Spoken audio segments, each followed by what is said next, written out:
Bismillahirrahmanirrahim. Apa kabar Covizen semuanya? Semoga kita selalu dalam lindungan Allah Subhanahu wa taala. Semoga hidayah Allah, rahmatnya serta keberkahannya selalu dilimpahkan kepada kita semuanya. Covizen yang dimuliakan oleh Allah Subhanahu wa taala. Pada hari Jumat ini, ya mohon maaf tadi Cak Muam belum sempat membuat video karena ada yang masih diurusi.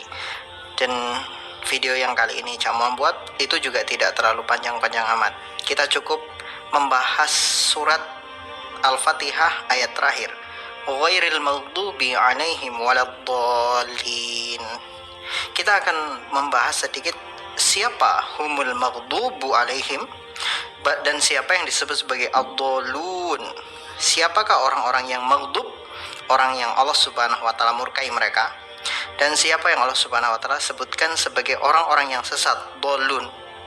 Ini akan kita sedikit bahas, di mana orang-orang yang sesat dan orang-orang yang Allah Subhanahu wa taala sebut sebagai orang-orang yang maghdub alaihim, dilaknat, dimurkai oleh Allah Subhanahu wa taala. Ini mereka adalah orang yang harusnya kita jadikan pelajaran dalam kehidupan kita dan tidak kita ikuti jalan-jalan mereka. Kalau kita mau membaca di dalam kitab Aisarut Tafasir, tafsir yang paling mudah, atau tafsir Ibnu Katsir sekalipun, kita ketika membaca tafsirnya, siapakah orang-orang yang Allah murkai mereka dan Allah Subhanahu wa taala katakan mereka sebagai orang-orang yang tersesat?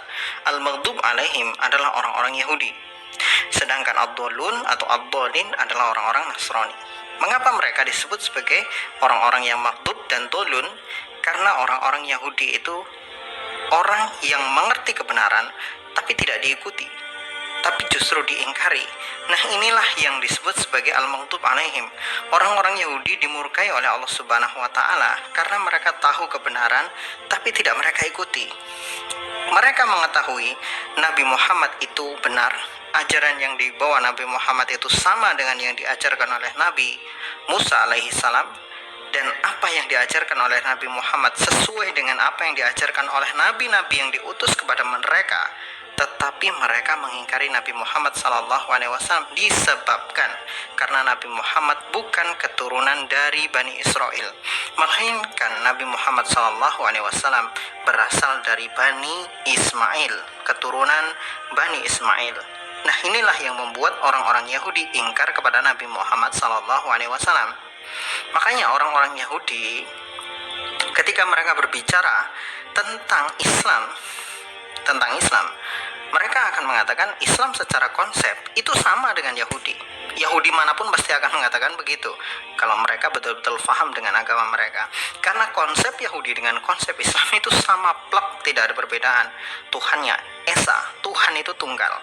Coba kita dengarkan sedikit tentang azannya orang Yahudi dan sholatnya orang Yahudi. Kita akan lihat di sini.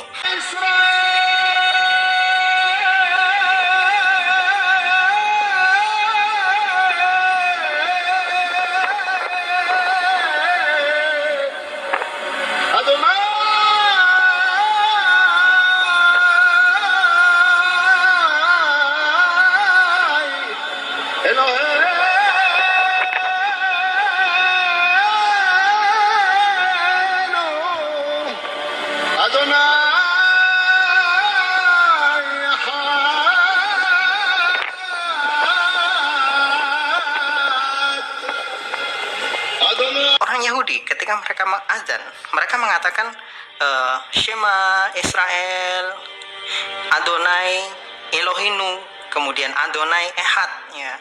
Jadi Israel itu sendiri mengatakan orang-orang Yahudi. Jadi dalam azan mereka ketika mereka menyerukan untuk ibadah orang-orang Israel, Shema Israel, dengarlah wahai orang-orang Israel, Adonai Elohinu. Jadi Elohinu, jadi Adonai itu sebutan panggilan untuk Tuhannya orang-orang Yahudi. Jadi tulisan Yod He, Wot He atau YHWH yang biasanya orang Kristen selalu sebut sebagai Yahweh, orang Yahudi tidak pernah mengatakan itu bacaannya adalah Yahweh. Tapi Yod He, Wot He itu dibaca Adonai. Di orang-orang Yahudi itu pantang memanggil nama Tuhan mereka dengan sebutan nama asli, dan mereka menggunakan kata istilah lain seperti Adonai atau yang lain sebagainya. Yang biasanya paling umum adalah Adonai atau Hashem. Nah, ini untuk mengganti nama Tuhan yang asli mereka, karena pantangan bagi orang Yahudi menyebutkan nama asli Tuhan mereka.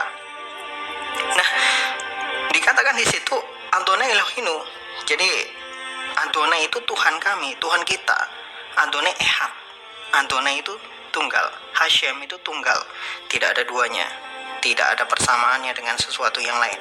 Tidak bisa diserupakan dengan apapun. Tidak ada yang menyamainya. Tidak melahirkan, tidak dilahirkan.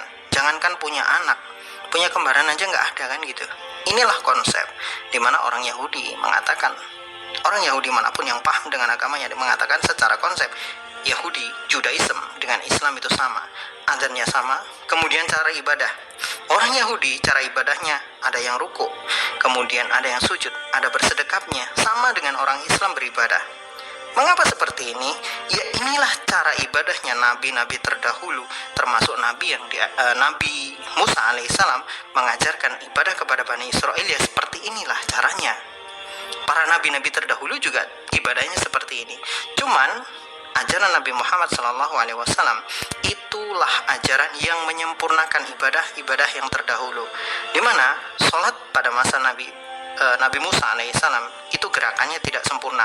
Maka Islam yang dibawa oleh Nabi Muhammad SAW, kitab Al-Quran sebagai kitabnya, itu menjelaskan bagaimana cara sholat, dan kemudian hadis-hadis Rasulullah SAW menjelaskan secara sempurna tata cara sholat yang benar.